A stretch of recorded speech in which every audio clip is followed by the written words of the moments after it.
3 page. Okay? Good morning, or good night. This is the workbook of A Course in Miracles. Today we're looking at lesson number 72. Holding grievances is an attack on God's plan for salvation. This is a number of series of days that Jesus has been looking at with us about our grievances and the fact that the grievances hide the light of the world in you. Today we're saying that holding grievances is an attack on God's plan for salvation. While we have recognized that the ego's plan for salvation is the opposite of God's, we have not yet emphasized that it is an active attack on his plan and a deliberate attempt to destroy it. In the attack, God is assigned the attributes which are actually associated with the ego, while the ego appears to take on the attributes of God. The ego's fundamental wish is to replace God. In fact, the ego is the physical embodiment of that wish, for it is that wish that seems to surround the mind with a body, keeping it separate and alone and unable to reach other minds except through the body that was made to imprison it. The limit on communication cannot be the best means to expand communication, yet the ego would have you believe that it is. Although the attempt to keep the limitations that a body would impose is obvious here, it is perhaps not so apparent why holding grievances is an attack on God's plan for salvation. But let us consider the kinds of things you are apt to hold grievances for. Are they not always associated with something the body does? A person says something you do not like. He does something that displeases you. He betrays his hostile thoughts in his behavior. You are not dealing here with what the person is. On the contrary, you are exclusively concerned with what he does in a body. You are doing more than failing to help in freeing him from the body's limitations. You are actively trying to hold him to it by confusing it with him and judging them as one. Herein is God attacked. For if his Son is only a body, so must he be as well. A creator wholly unlike his creation is impossible. If God is a body, what must his plan for salvation be? What could it be but death? In trying to present himself as the author of life and not of death, he is a liar and a deceiver, full of false promises and offering illusions in place of truth. The body's apparent reality makes this view of God quite convincing. In fact, if the body were real, it would be difficult indeed to escape this conclusion, and every grievance that you hold insists that the body is real. It overlooks entirely what your brother is. It reinforces your belief that he is a body and condemns him for it. And it asserts that his salvation must be death, projecting this attack onto God and holding him, God, responsible for it. To this carefully prepared arena, where angry animals seek for prey and mercy cannot enter, the ego comes to save you. God made you a body, very well. Let us accept this and be glad. As a body, do not let yourself be deprived of what the body offers. Take the little that you can get. God gave you nothing. The body is your only savior. It is the death of God and your salvation. This is the universal belief of the world you see. Some hate the body and try to humiliate it and hurt it.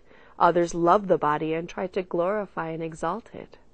But while the body stands at the center of your concept of yourself, you are attacking God's plan for salvation and holding your grievances against him and his creation, that you may not hear the voice for truth and welcome it as friend. Your chosen Savior takes his place instead, and it is your friend. He is your enemy. We will try today to stop these senseless attacks on salvation. We will try to welcome it instead. Your upside-down perception has been ruinous to your peace of mind. You have seen yourself in a body and the truth outside you, locked away from your awareness by the body's limitations. Now we are going to try to see this differently. The light of truth is in us, where it was placed by God. It is the body that is outside us, and is not our concern. To be without a body is to be in our natural state. To recognize the light of truth in us is to recognize ourselves as we are. To see ourselves as separate from the body is to end the attack on God's plan for salvation and accept it instead. And wherever His plan is accepted, it is accomplished there already. Our goal in the longer practice periods today is to become aware that God's plan for salvation has already been accomplished in us. To achieve this goal, we must replace attack with acceptance. As long as we attack it, we cannot understand what God's plan for us is. We are therefore attacking what we do not recognize. Now we are going to try to lay judgment aside and ask what God's plan for us is.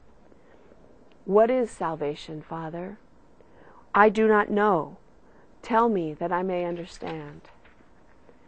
Then we will wait in quiet for His answer. We have attacked God's plan for salvation without waiting to hear what it is. We have shouted our grievances so loudly that we have not listened to His voice. We've used our grievances to close our eyes and stop our ears. Now we would see and hear and learn. What is salvation, Father? Ask and you will be answered. Seek and you will find. We are no longer asking the ego what salvation is and where to find it. We are asking it of truth. Be certain, then, that the answer will be true because of whom you ask. Whenever you feel your confidence wane and your hope of success flicker and go out, repeat your question and your request, remembering that you are asking of the infinite creator of infinity, who created you like Himself. What is salvation, Father? I do not know. Tell me that I may understand. He will answer. Be determined to hear. 1 or perhaps 2 shorter practice periods, an hour, will be enough for today, since they will be somewhat longer than usual. These exercises should begin with this. Holding grievances is an attack on God's plan for salvation. Let me accept it instead. What is salvation, Father?